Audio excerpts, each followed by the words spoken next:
Mushroom অতি পুষ্টিকর একটি খাবার। মাশরুম আপনারা যদি নিয়মিত খান তাহলে আপনাদের বিভিন্ন রকম সমস্যার সমাধান হবে। আমি 2 প্রজাতির মাশরুম এখানে লাগিয়েছি। একটা ফ্লোরিডা, এই সাদা মাশরুমটা ফ্লোরিডা, আর এটা ওয়েস্টেস ওয়েস্টার। এটার কালার হালকা ধূসর, তবে এই মাশরুমটা একটু বড় বড় থোকা টাইপের হয় এবং ডান্টিগুলো মোটা হয়। আর দেখতেই পাচ্ছেন এই মাশরুমটা একটু তুলনামূলকভাবে ছোট হয়।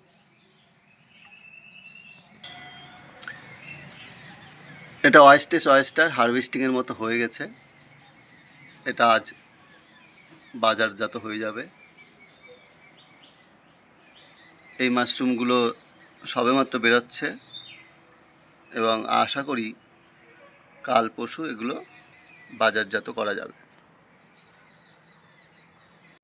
যারা মাশরুম চাষে আগ্রহী তারা অবশ্যই মাশরুম চাষ করে নিজে স্বাবলম্বী হতে পারেন। তার জন্য আমার সঙ্গে যোগাযোগ করতে পারেন।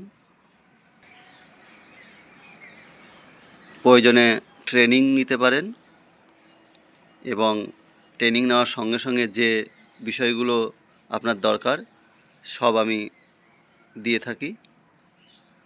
তাই আপনারা বাড়িতে বসে না থেকে মাশরুমের ব্যবসা অবশ্যই করতে পারেন। ধন্যবাদ।